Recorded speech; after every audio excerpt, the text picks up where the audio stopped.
का कोई प्रदेश ऐसा नहीं होगा जिसके लोग रुद्रपुर में न रहते हो। एक प्रकार से ये मिनी हिंदुस्तान है रुद्रपुर, और इसलिए रुद्रपुर में जो होता है पूरे हिंदुस्तान की हवा का वो बैरोमीटर होता है। रुद्रपुर में जो होता है पल दो पल में हिंदुस्तान के कोने कोने में खबर पहुंच जाती है। एक प्रकार से रुद्रपुर हिंदुस्तान के हर कोने से हर पल उसकी धड़कन जुड़ी रहती है। ऐसे रुद्रपुर वासियों को आज मुझे मिलने का सौभाग्य मिला, और आप इतनी बड़ी संख्या में हम सबको आशीर्वाद देने के लिए आए। मैं आपका बहुत बहुत धन्यवाद करता हूं, हृदय से आप सबका नमन करता हूं। भाइयों बहनों, ये देवभूमि वीरों की भी भूमि है। मां भारती की रक्षा के लिए जान की बाजी लगाने वाले वीर योद्धाओं की ये धरती है। ऐसी वीर माता है इस भूमि में जिन्होंने ऐसे वीर संतान पैदा किए हैं जो आज जान की बाजी लगा करके मां भारती की रक्षा कर रहे हैं। देश को सुख शांति मिले इसके लिए वो सीमा पर तैनात है। आज मेरे फौज का सीना तन जाए, मेरे देश के वैज्ञानिकों का सीना तन जाए, मेरे देश के 125 करोड़ देशवासियों का सीना तन जाए, गर्व से माथा ऊंचा हो जाए, ऐसी एक महान सिद्धि आज हमारे देश ने प्राप्त की है। आप देखते होंगे, खबरें जानते होंगे, फलाने देश ने मिसाइल बनाई, ये मिसाइल 5000 किलोमीटर दूर जाकर के वार करेगी। फलाने देश ने मिसाइल बनाई 8000 किलोमीटर जाकर के वार करेगी।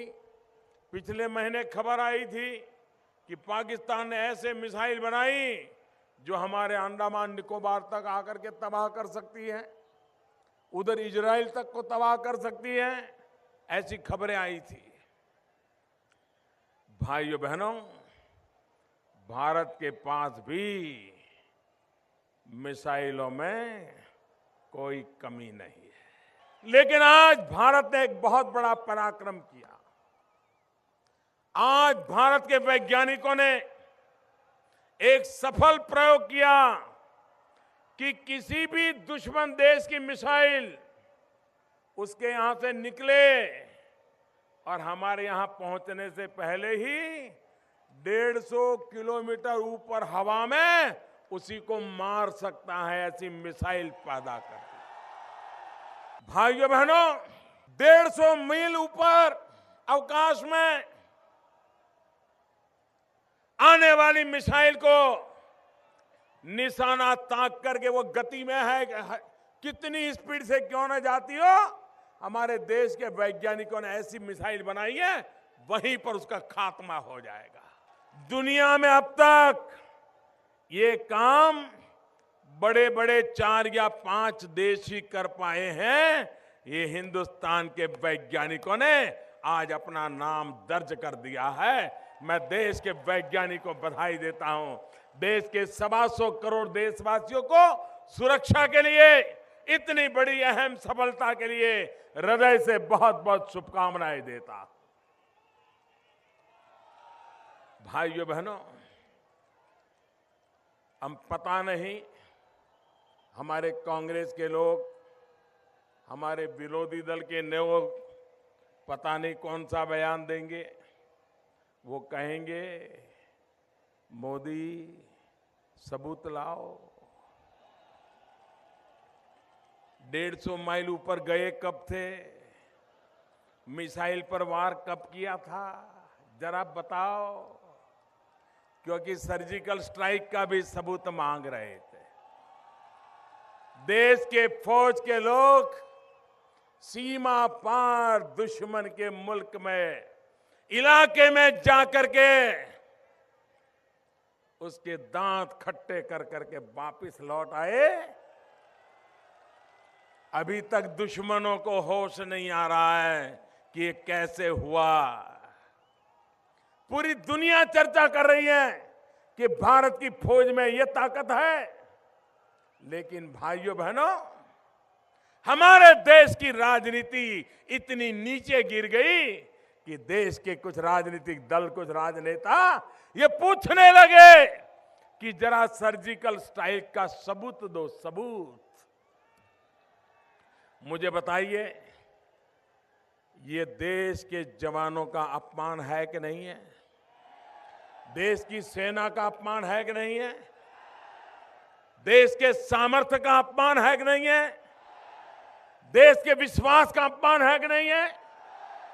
देश की संकल्प शक्ति का अपमान है कि नहीं है?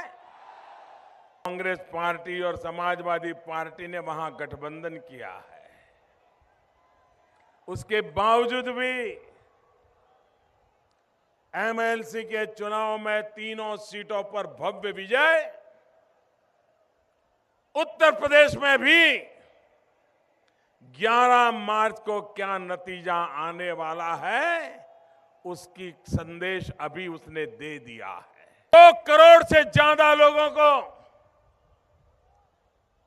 लाखों करोड़ों रुपयों का लोन दे दिया गया और उसके कारण व्यापार उद्योग के अंदर गति आए, नौजवान उनको रोजगार मिले। इसलिए स्किल डेवलपमेंट का अभियान, जिस क्षेत्र में जिस प्रकार के उद्योग लगे हो वैसा ही स्किल डेवलपमेंट हो, ताकि उसको अपना गांव छोड़ करके जाना ना पड़े, वहीं कल कारखाने में काम मिल जाए और खुद भी अपना छोटा मोटा कारोबार चालू करना चाहता है तो कर सकता है। मैं आज रुद्रपुर वासियों से कहने आया हूं, मेरे लिए ये पूरा क्षेत्र सिर्फ चुनाव का मैदान नहीं है। मेरे लिए क्षेत्र इस पूरे विस्तार के आर्थिक विकास की ये महत्वपूर्ण ऊर्जा भूमि है और इसलिए भारत सरकार इस पूरे क्षेत्र को बल देना चाहती है, अलग अलग नीतियों के द्वारा बल देना चाहती है, व्यवस्थाओं के द्वारा बल देना चाहती है, ताकि यहां का औद्योगिक जीवन इतना फले फूले कि आसपास के सभी इलाकों में लोगों को रोजगार देने का कारण बन जाए और एक नई ऊंचाइयों पर पहुंच जाए। ये सपना देकर के हम चल रहे हैं। ऐसा नहीं है कि देश के पास पैसों की कमी है, पैसों की कमी नहीं है, लेकिन भ्रष्टाचार, काला धन, इस बीमारी ने देश को ऐसा जकड़ लिया है कि मध्यम वर्ग के नागरिक का शोषण होता है, गरीब के हक को छीन लिया जाता है और मुट्ठी भर लोग मौज कर रहे हैं भाइयों। और मैंने उनके खिलाफ लड़ाई शुरू की है। जब मैंने नोटबंदी की 8 नवंबर रात 8 बजे, भाइयों बहनों, और मैं देशवासियों को वादा करता हूं, ये मेरी लड़ाई गरीबों के लिए है, ये मेरी लड़ाई मध्यम वर्ग के लोगों के लिए है, ये मेरी लड़ाई ईमानदार लोगों के लिए है।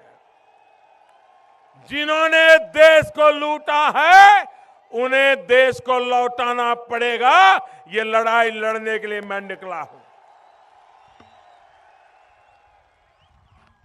कितनी ही बड़ी बड़ी ताकतें मेरा मजाक उड़ाए, मेरे खिलाफ खड़ी हो जाए, लेकिन देशवासी ईमानदारी की मदद करने वाले लोग हैं।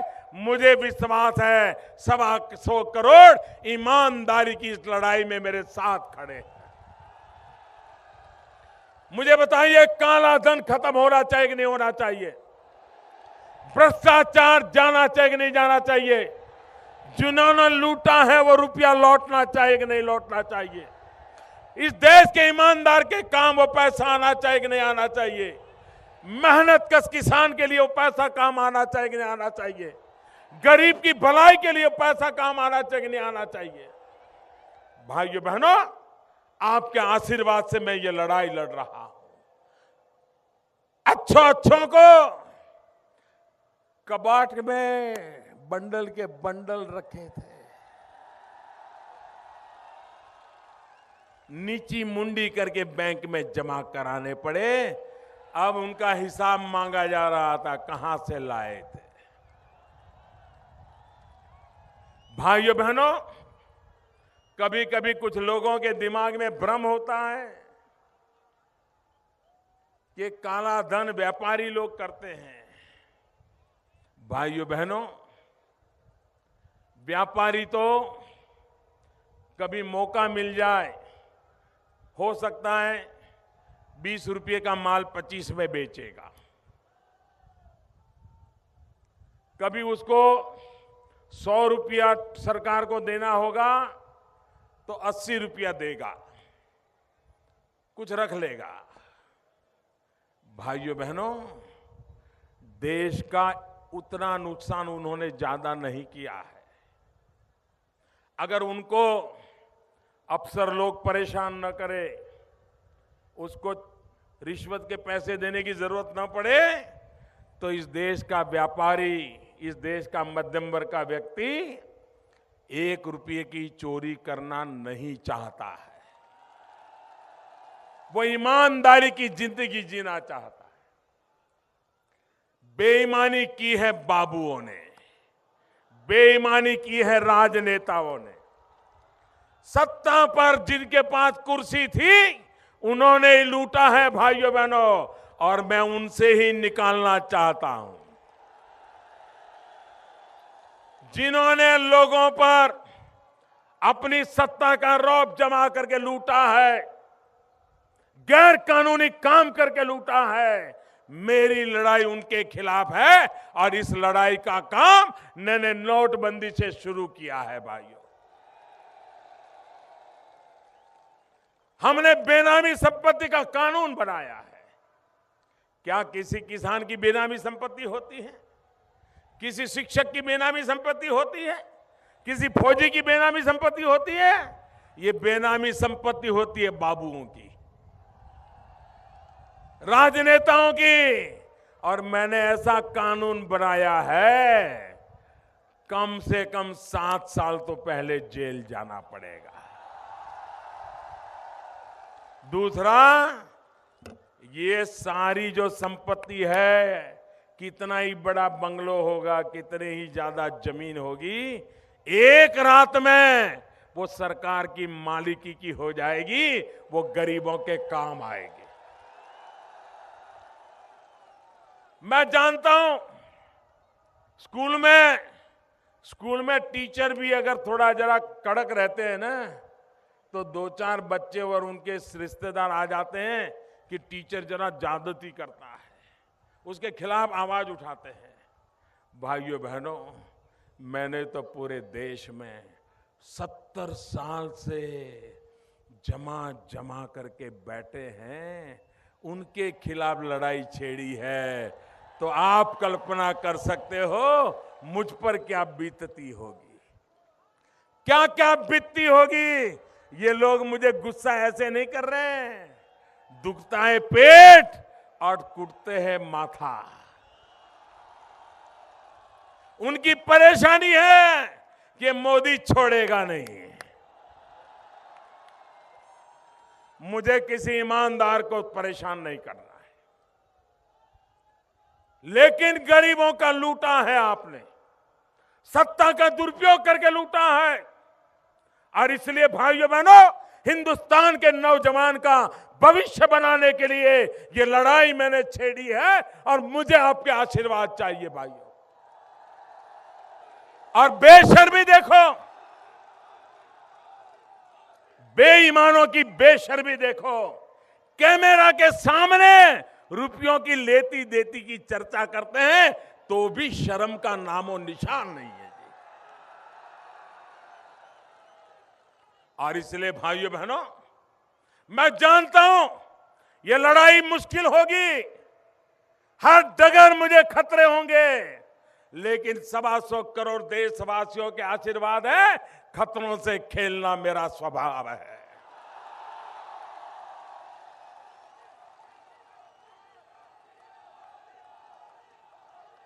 न हम सत्ता के लिए पैदा हुए हैं, न हम कुर्सी के पीछे मुंह में पानी निकालने वाले लोग हैं। हम तो देश के लिए मरने मिटने वाले लोगों की जमात के लोग।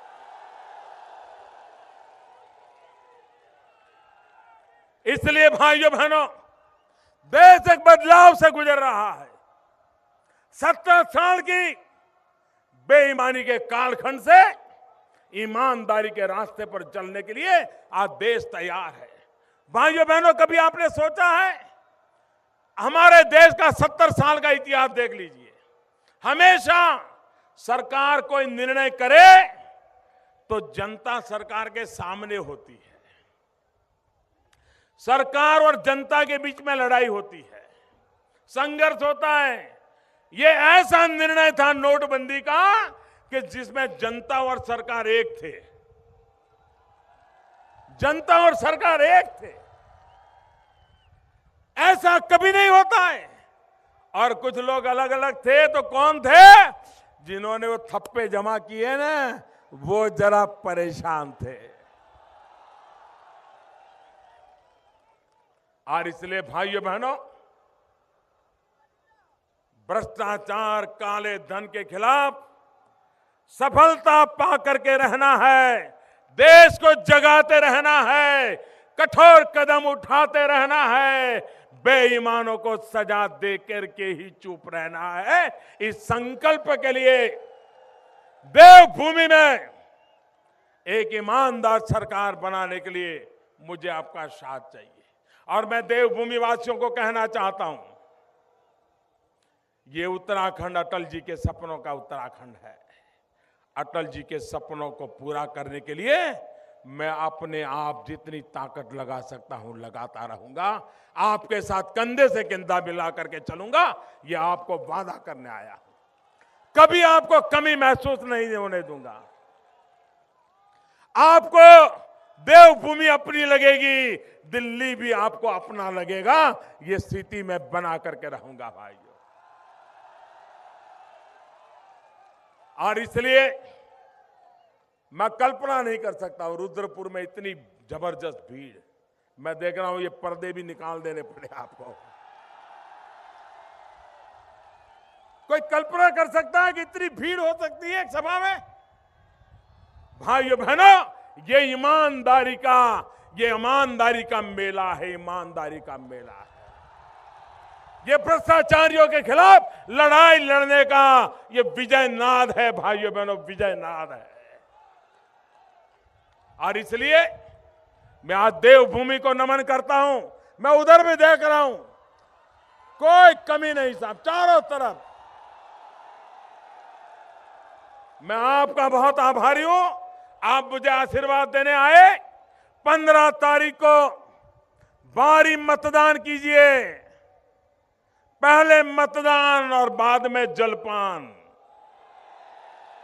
पहले मतदान फिर जलपान।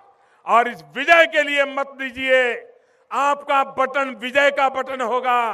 कमल के निशान पर बटन दबाइए, भ्रष्टाचार के खिलाफ लड़ाई लड़ने के लिए बटन दबाइए, ईमानदारों को मदद करने के लिए बटन दबाइए, देश में भ्रष्टाचार के खिलाफ इस लड़ाई को जीतने के लिए बटन दबाइए। इसी एक अपेक्षा के साथ मेरे साथ बोलिए, भारत माता की। पूरी ताकत से बोलिए, दोनों मुट्ठी बंद करके बोलिए। सभी उम्मीदवार आ जाइए। भारत माता की, भारत माता की, भारत माता की, भारत माता की, भारत माता की। बहुत बहुत धन्यवाद। मोदी साहब यहाँ पर एक गरीब कुटुंब से आते हुए भी इस देश के प्रधानमंत्री बने, इसका क्रेडिट किसको जाता है? तो डेमोक्रेसी को जिंदा रखने वाले कांग्रेस पार्टी को जाता है।